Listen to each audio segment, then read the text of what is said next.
కొంచెం రోజులు వెనుక ఆలోచన చేసినారు సార్. మా నాయనోళ్ళు ఎట్లా చేతిని చేస్తూ ఉంటే ఏదైనా మధ్యలో ఎందుకు ఇట్లా అని చెప్పి ఆలోచన చేసినారు సార్ నేను.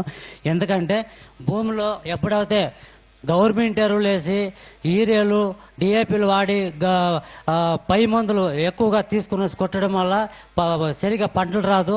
ఆ మార్కెట్కి తీసుకోపోతే కూడాను ఆ కాయగూరలు ఈరోజు సాయంత్రం కోస్తాము, తెల్లవారు ఎత్తుకోపోతాం సార్. మేము తెల్లవారు ఎత్తుకోపోవడానికి అది కొంచెం వాడవాకం అయిపోతుంది, స్టాక్ ఉండదు ఆ కాయలు. అలా రేట్ కూడా పోదు మాది. వేరే వాళ్ళది టమాటో 200 పోతే మాది 150, 100 రూపాయలు ఇట్లా పోయేది. ఎందుకంటే రోగాలు కంట్రోల్ చేసే అవుతా ఉండాలి మా చేతిలో. ఆ ఊజీ పొడి అవి అంతా చాలా కాయలు ఇదే అయిపోయేది. ప్రతి కాయ కూడా బీరకాయకి ఊజే, సొరకాయకి ఊజినే, టమాటాకి ఊజినే, పీంచికాయకి ఊజినే, ప్రతి ఒక్క వంకాయకి ఊజినే. ఇది చాలా ఎఫెక్ట్ అయిపోయింది సార్. పంట మొత్తం ఎఫెక్ట్ అయిపోయింది. మళ్ళీ 2 రోజులు 2 ఏళ్ళు ఇట్లా లాస్ అయిపోయినాను. బోర్ కూడా నా డే అయిపోయింది, వర్షాలు లేకుండా డే అయిపోయింది అనమాట.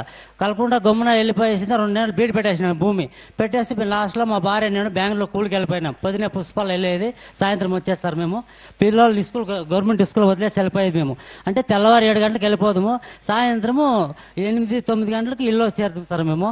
అట్లే ఉండొస్తే ఏం చేసేదని చెప్పి ఈ వ్యవసాయం చేసే దాంట్లో ఎందుకు నువ్వు వెనుకబడి ఉండవు ఈ మాదిరిగా బాగా చేస్తూ ఉంటాయి కదా, ఎందుకంటే అసలు లేదప్పా నాకు వాటర్ నిలిచిపోయింది, బోరు డే అయిపోయింది అని చెప్పిదంటే ఆమెడికి మునికృష్ణ అనే అతడు, శ్రీదేవ్ అనే అతడు వచ్చి మేము చేసిన్నాము ఆ పంటలో వచ్చి చూడు ఒకసారి, అది ఎక్కువ మీరు మన ఇది ఏమది ఫస్ట్ స్టార్టింగ్లో సార్ గంజామృతము జీవామృతం వేసి పంట పెట్టే దాంట్లో మీకు చాలా మన దగ్గరే అన్నీ దొరుకుతాయి, ఏమి బయట పని లేదు.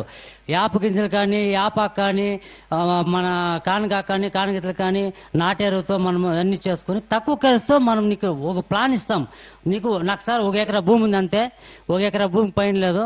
దాంట్లో నేను వాళ్ళ పంట కాడపై చూసినాను. నేను ఒక 2-3 రోజులు వాళ్ళ అనుభవం చెప్పినారు. ఖాళీ ఫస్ట్ ఒక 10 సెంట్లు దాంట్లో స్టార్ట్ చేసినాను సార్. ఖాళీ 10 సెంట్లో స్టార్ట్ చేసినాను. చేసిన తర్వాత దాంట్లో 4-5 రకాలు పంట పెట్టుకున్నాను నేను.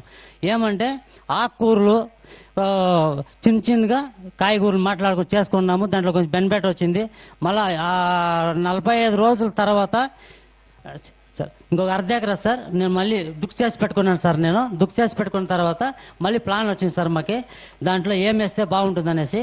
అంటే సార్ 45 రోజులు ఏం చేశానంటే నేను తిప్పెరువు, కానకపిండి, యాప్ పిండి వేసి 45 రోజులు 10 రోజులకు ఒకసారి దున్ని పెట్టుకున్నాను సార్. దున్ని పెట్టుకున్న తర్వాత దాంట్లో మళ్ళీ బెడ్ 4 అడుగులకు ఒకసారి బెడ్ వేసుకున్నాను సార్. ఈ మాదిరి బెడ్ వేసుకునేసి 4-5 రకాల ఆకుకూరలు చల్లుకున్నాను సార్. దానిపైన బార్డర్ సార్ కంది, అనప, అలసంద్రి, స్వీట్ కార్న్, జొన్న ఇది వేసుకుని చుట్టూ వేసుకున్నాను సార్ నేను. మళ్ళీ దాని మధ్యలో 10 లైన్లు సార్, 10 లైన్లు వంకాయ, 10 లైన్లు మిరపకాయ, 10 లైన్లు బీరకాయ, 10 లైన్లు బెండకాయ, 10 లైన్లు బీన్స్, ఇట్లా సొర అన్నీ వేసుకొని డెవలప్మెంట్ చేసుకున్నాను సార్. దాంట్లో నేను ఫస్ట్ పంటలోనే నాకు 20 రోజులు సార్ ఆకుకూరలో 500 కట్టలు చిక్కింది సార్. దాంట్లో 4-5 రకాలు 8 రూపాయల రేట్ ప్రకారంగా నేను నైట్ మార్కెట్లో తెచ్చి కుప్పంలో నేను సెల్ చేసుకోపోయాను సార్. 4,000 రూపాయలు నాకు పట్టుబడి దాంట్లో వచ్చింది. అందుకు సరే నాకు ఒక 1000 అయిన ఇంకా 2,000 రూపాయలు ఖర్చు రాలేదు సార్ నాకు. అతను ఇంకా 4 రోజుల నుంచి ఆపాక అంటే నాకు డబ్బులు రొటేషన్ అయిపోయింది అనమాట. ఒకటి క్రాపింగ్ వస్తూ ఉంది నాకు. స్వీట్ కార్ను, ఈ కిందకాయలు సార్ అది కిలో 40 రూపాయలు సార్. ఒక చెట్టుకి తక్కువ కూడా 3 కేజీలు 4 కేజీలు కిందకాయ కాసింది సార్. 2 రకాలు సార్, హైబ్రిడ్ సీడ్స్ కిందలో ఒకటి, నాటి కిందలో ఒకటి. అది వారానికి ఒకసారి నేను పెరుకున్నాడు సార్. కాయలు అలసందకాయ కూడా సార్, కారమని అనే ఒక ఐటెం సార్. కారమని అంటే పొడుగు వస్తుంది సార్ కాయలు, అది ఒకటి. మామూలు నాటి అలసందలో ఒకటి. ఇది 40 రూపీస్ అంటే అది 50 రూపాయలు సార్. ఇది 40 అంటే అది 50 రూపాయలు అమ్ముకోండి సార్. బెండకాయలు 25 ఇంకా 30 రూపాయలు సార్. వంకాయలు కూడా అంతే సార్. గంప వచ్చి అప్పుడు గంపలకి అమ్మేవాళ్ళు సార్, 300 ఇంకా 400 రూపాయలు సార్. అదే దీంట్లో స్వీట్ కార్న్ సార్ మామూలుగా నాటేవాళ్ళు చదివితే 10-12 రూపాయలు పోయేస్తారు. మాది 15 రూపాయలు మార్కెట్లో ఎత్తుకుంటారు సార్. అంత మాత్రానికి 300 కేజీలు చిక్కింది సార్. 4,500 దాంట్లోనే దొరికింది సార్ మాకు. అట్లా దగ్గర పడ 1,00,000 రూపాయలు సంపాదించాను సార్. ఒక 1/2 ఎకరాలని 1,00,000 రూపాయలు బెనిఫిట్. నాకంతా 5,000 కూడా ఖర్చు రాలేదు సార్. సొంత కష్టంతో ఇంకా కూలి పెట్టలేదు సార్, మేమే చేసుకున్నాము. తెల్లవారు సాయంత్రం పని చేసుకుంటాం పొలంలో, సాయంత్రం కటింగ్ చేసుకుంటాం. 4 గంటలకు పోయినా మార్కెట్కి ఏమి కావాలా అంటే సార్ అన్ని రకాలు ఒక 4-5 రకాలు మా దాంట్లో ఎంత ఉందో అంతా ఒక 100 కేజీల వరకు కటింగ్ చేసుకుంటాం సార్ మేము. నైట్ తెల్లవారు వచ్చి మార్కెటింగ్ చేసుకుని డబ్బులు తీసుకుని వెళ్ళిపోతాం సార్. దీంట్లో చాలా సార్ భూమి సార్ ముఖ్యంగా ఏమంటే మన భూమిని చాలా సోంబేరితనం చేసేసి చాలా మోసం చేసినాం సార్ భూమిని. సో ఎందుకంటే ఈ కెమికల్ పడి పడి పడి పడి భూమి ఏమైపోయిందంటే పౌడర్ తర అయిపోయింది సార్, సౌడు తర అయిపోయింది. దానికి పంట సరిగా వస్తూ ఉండలే. అదే మనము సార్ మామూలుగా ఒక అబ్బిట్లో మా తాతలు మా నాయనోళ్ళు ఏం చేస్తా ఉండంటే అప్పుడు వర్షాలు బోర్లు లేదు సార్, సంవత్సరానికి 4 నెలలు 5 నెలలు భూమి దుక్కి పెట్టుకునేవాళ్ళు సార్ మేము. ఎప్పుడంటే శివరాత్రిని ఇంకా జూలై వరకు పెట్టుకునేవాళ్ళు సార్. జూన్ జూలైలో మేము విత్తనం వేసుకునేవాళ్ళు సార్. దాంట్లోనే రాగులంతా ఎత్తి సాలు పెట్టుకునేవాళ్ళు సార్. దాంట్లో అప్పుడు 10 రకాల పంట చేసుకునేవాళ్ళు మేము. ఏడాదికి ఎంత సంపాదన పప్పు దినుసులు దాంట్లో సంపాదన చేసుకునేవాళ్ళు మేము.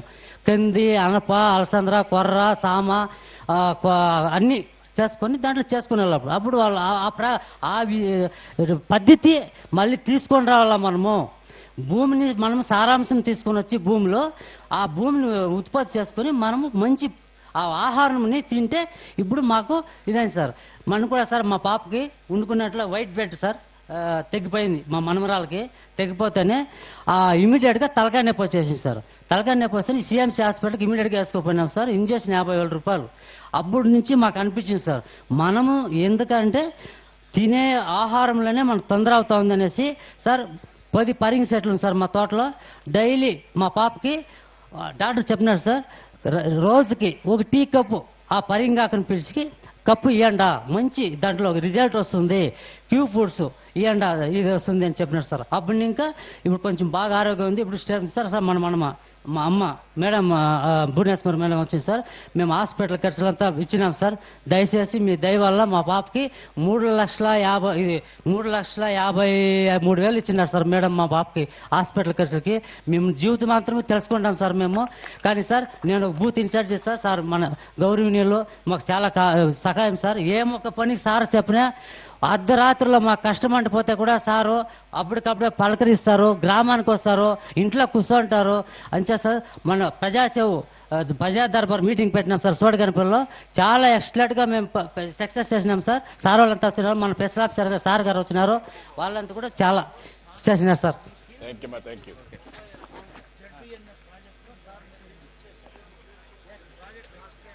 యా ఓకే ఏంటమ్మా పుష్పం. థ్యాంక్ యూ అమ్మా.